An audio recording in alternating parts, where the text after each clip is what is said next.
Voice. Voice বললেই আমাদের মাথায় আসে অ্যাক্টিভ ভয়েস এবং প্যাসিভ ভয়েস। আজকের লেসনে আমরা এই ইম্পর্টেন্ট বিষয়টা অর্থাৎ অ্যাক্টিভ ভয়েস এবং প্যাসিভ ভয়েসের বিষয়টা পরিষ্কারভাবে বুঝে নেব। প্রথমে আমরা বুঝে নিই দ্য কনসেপ্ট অফ অ্যাক্টিভ এবং প্যাসিভ।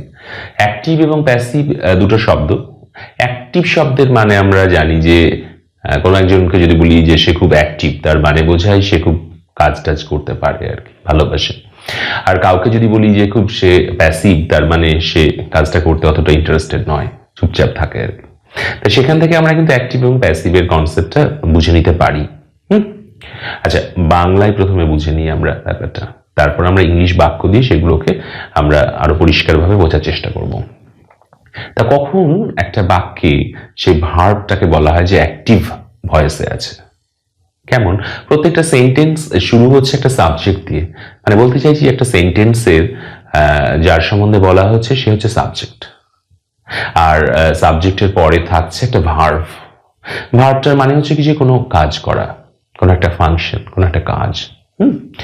অ্যাকশন ভার্বের কথা বলছি। তা এই সাবজেক্ট মানে যে কর্তা, সে যদি সেই ভার্ব দ্বারা প্রকাশিত কাজটা করে, তাহলে আমরা বলবো সেই ভার্বটা বা সেই সেন্টেন্সটা অ্যাক্টিভ ভয়েসে আছে। আর প্যাসিভ কখন বলবো? এমন একটা বাক্য যে বাক্যের সাবজেক্ট কিন্তু যে ভার্ব দিয়ে যে কাজটা বোঝাচ্ছে সেই কাজটা সেই সাবজেক্টটা করছে না বা করে না, তখন আমরা বলবো সেই বাক্যে ভার্বটা প্যাসিভে আছে। কেমন হতে পারে? উদাহরণ নেওয়া যাক বাংলায়। আমরা বাংলা থেকে বোঝার চেষ্টা করছি, কারণ আমাদের মেইন টার্গেটটা হচ্ছে কোনো বাংলা ভাবনাকে বা বাক্যকে ইংলিশে লিখতে শেখা বা বলতে শেখা। তাহলে আমাদের মাথায় প্রথমে বাংলা আইডিয়াগুলো আসবে, সেগুলো আমরা প্রথমে দেখে নেব সেটা অ্যাক্টিভে আছে না প্যাসিভে আছে। দেখি আমরা চিনতে পারি কিনা যে এই সেই ভাবনাটা বা বাক্যটা অ্যাক্টিভ না প্যাসিভ। আমি একটা বাক্য নিচ্ছি যেটা হচ্ছে আমি ফুল ভালোবাসি। আমি ফুল ভালোবাসি। এই বাক্যের সাবজেক্ট হচ্ছে আমি, আর ভার্ব হচ্ছে ভালোবাসি। I love flowers. আই হচ্ছে সাবজেক্ট, লাভ হচ্ছে কি যে ভার্ব। তা বাংলা বাক্যটা আমার মাথায় এসেছে আমি ফুল ভালোবাসি। তাহলে এখানে কাজটা হচ্ছে ভালোবাসা, আর বাক্যের সাবজেক্টকে আমি। তাহলে আমি সেই কাজটা করছি, ভালোবাসার কাজটা। তাহলে আমরা বলতে পারি যে আমি ফুল ভালোবাসি, এই বাক্যটা হচ্ছে অ্যাক্টিভ ভয়েসে আছে, মানে এর ভার্বটা অ্যাক্টিভ ভয়েসে আছে। I love flowers is an active voice. এবার আমরা এখানে খেয়াল রাখবো যত আমরা যে টেন্সের স্ট্রাকচারগুলো শিখেছিলাম সেগুলো কিন্তু সব আমরা অ্যাক্টিভ ভয়েস দিয়েই শিখেছিলাম। এবার এমন একটা বাক্য নিচ্ছি যে বাক্যটায় আমি বলছি যে প্রতি বছর এই রাস্তাটা সারানো হয়। প্রতি বছর এই রাস্তাটা সারানো হয়। এখানে কাজ বা ভার্ব হচ্ছে সারানো, রিপেয়ার করা। কার সম্বন্ধে বলা হচ্ছে? রাস্তা সম্বন্ধে বলা হচ্ছে। সো হিয়ার দ্য রাস্তাটা বা দ্য রোডটা হচ্ছে সাবজেক্ট, সারানো হচ্ছে কাজ, রাস্তা হচ্ছে কি যে সাবজেক্ট, কর্তা। এখানে আমরা দেখে নিই যে কর্তা মানে রাস্তাটা কি সেই সারানোর কাজটা করছে বা করে? করে না। তাহলে আমরা বলতে পারি যে এখানে এই বাক্যটা আছে প্যাসিভ ভয়েসে। ঠিক আছে, প্যাসিভ ভয়েসে আছে।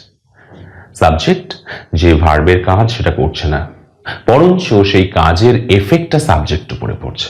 রাস্তাটাকেই সারানো হচ্ছে বা সারানো হয়। তখন আমরা বলবো যে এই বাক্যটা প্যাসিভ ভয়েসে আছে। বোঝা গেল? আচ্ছা, এবার আমরা কিছু বোর্ড ওয়ার্ক করে নিই, দিয়ে ব্যাপারটা বোঝার চেষ্টা করি। আমি বোর্ডে একটা সেন্টেন্স লিখে রেখেছি সেই কথাটাই, যে আমি ফুল পছন্দ করি বা ভালোবাসি। I like flowers. ঠিক আছে, তা আই লাইক ফ্লাওয়ার্স, এখানে হচ্ছে I subject, like verb, flowers object. Simple present tense. আমরা প্রথম দিন সিম্পল প্রেজেন্ট টেন্সেরই অ্যাক্টিভ থেকে প্যাসিভ করার চেষ্টা করি। এখানে দেখো এটা অ্যাক্টিভ ভয়েস আছে, আমরা অলরেডি বুঝে নিয়েছি ব্যাপারটা যে সাবজেক্ট নিজে কাজটা করছে। সাবজেক্ট মানে আমি ভালোবাসি, আমি ভালোবাসি, আমি নিজেই ভালোবাসার কাজটা করি। তাহলে এটা বলতে পারি যে এটা অ্যাক্টিভ ভয়েসে আছে। এবং সেন্টেন্স স্ট্রাকচারটা কি? সিম্পল প্রেজেন্টের সাবজেক্ট, ভার্ব, অবজেক্ট। এবার কি এটাকে আমাদের প্যাসিভ ভয়েস করা শিখতে হবে। কিরকম করতে হয়, এই অবজেক্টটাকে সাবজেক্টের জায়গায় আনতে হয়। তাহলে কি হয়, ফ্লাওয়ার্স।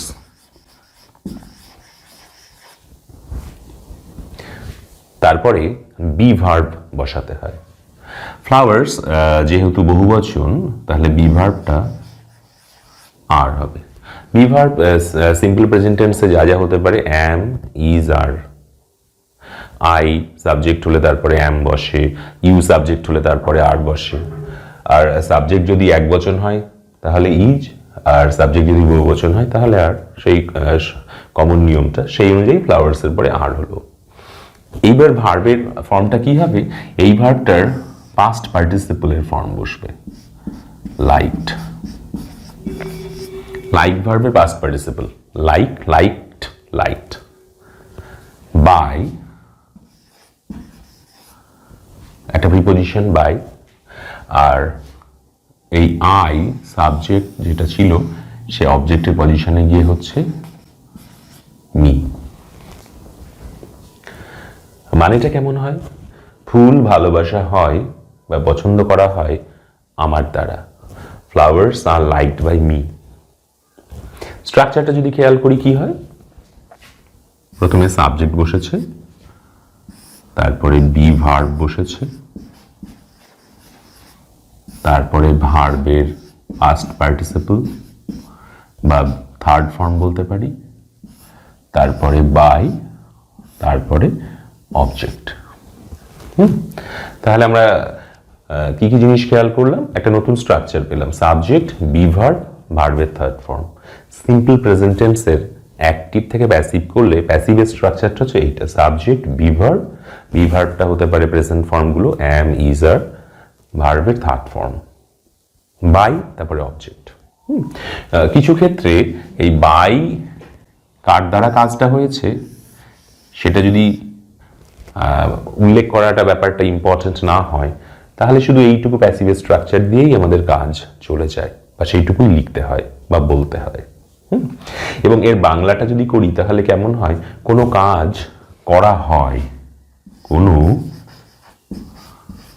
কাজ করা হয়,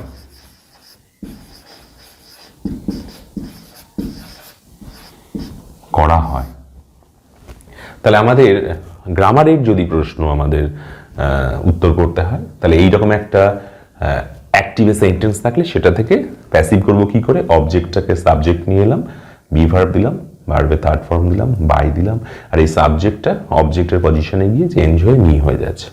আই থেকে মি হয়, ইউ থেকে ইউ হয়, হি থেকে বাই হিম হয়ে যায়, হার হয়ে যায়। সেই অবজেক্টের ফর্মগুলো আমাদের খেয়াল রাখতে হবে। আর প্যাসিভের বাক্যটার বাংলাটা কি হয়, কোনো কাজ করা হয়, যেমন এখানে হচ্ছে ফ্লাওয়ার্সকে পছন্দ করা হয়। ঠিক আছে, তাহলে আমরা যদি এটা প্যাসিভ কিনা সেই লজিকটা দিয়ে যদি আবার বোঝার চেষ্টা করি, যেখানে পছন্দ করাটা ভার্ব, ফুল কি সেই কাজটা করছে, এই ফ্লাওয়ার্স কি পছন্দ করার কোনো কাজ করছে না, করছে না, তাই না? ফুল কোনো এই পছন্দ করা ভার্বের কাজটা করছে না, বরঞ্চ ফুলকেই অন্যের দ্বারা পছন্দ করা হচ্ছে। অর্থাৎ বলতে পারি যে কাজের এফেক্টটা ফুলের ওপরেই পড়ছে, তাহলে এটা প্যাসিভ। তাহলে অ্যাক্টিভ থেকে প্যাসিভ করতে গেলে এইরকম নিয়মটা আমরা মেনে করব। এটা সিম্পল প্রেজেন্ট টেন্সের ক্ষেত্রে দেখলাম। এইরকম প্রেজেন্ট কন্টিনিউয়াসের ক্ষেত্রে আলাদা নিয়ম, পারফেক্টের ক্ষেত্রে আলাদা নিয়ম, আবার পাস্ট বা ফিউচার টেন্সের ক্ষেত্রেও আলাদা আলাদা নিয়ম, সেগুলো আমরা শিখে নেব। তা এবার আমরা বলেছিলাম যে শুধু ভয়েস চেঞ্জ জানাটাই জরুরি নয়, তার সাথে আমাদের প্যাসিভের স্ট্রাকচারটাকেও আমাদের মাথায় রাখতে হবে। কারণ আমরা যখন কোনো কিছু লিখতে যাচ্ছি বা বলতে যাচ্ছি, তখন সে ভাবনাটা আমরা অ্যাক্টিভে প্রকাশ করতে পারি বা প্যাসিভে প্রকাশ করতে পারি। যদি প্যাসিভে প্রকাশ করতে চাইছি এবং সেই বাক্যটা হচ্ছে কি যে কোনো কাজ করা হয়, তাহলে আমরা এই স্ট্রাকচার ফলো করে লিখে ফেলবো। ঠিক আছে, যে শুধু ভয়েস চেঞ্জ মানে অ্যাক্টিভ দেওয়া আছে সেখান থেকে প্যাসিভে যাওয়াটাই শিখছি তা নয়, প্যাসিভের একটা স্বতন্ত্র বাক্য লেখাও শিখছি, এবং সেটাই আমাদের আসল উদ্দেশ্য হওয়া উচিত। যেমন আমরা আলোচনা করছিলাম রাস্তাটা সারাই করা হয় প্রতি বছর, রাস্তাটা সারাই করা হয়, তাহলে আমরা দেখে নিচ্ছি সেটা যে সাবজেক্ট হচ্ছে রাস্তা, কাজ হচ্ছে সারাই করা বা সারানো, তাহলে এটা প্যাসিভে আছে, রাস্তা সেই কাজ করছে না, অন্যের দ্বারা হয়। তাহলে আমরা এই স্ট্রাকচার মেনে সেটা লেখার চেষ্টা করি। রাস্তাটা, তাহলে সাবজেক্ট কি হয়? The road. সাবজেক্ট লেখা হয়ে গেল। এবার বি ভার্ব, বি ভার্বটা অ্যাম, ইজ, আর। সাবজেক্ট যেহেতু সিঙ্গুলার তাহলে ইজ হবে, দ্য রোড ইজ। ভার্বের থার্ড ফর্ম, রিপেয়ার ভার্বের third form repaired. The road is repaired, প্রত্যেক বছর, এভরি ইয়ার।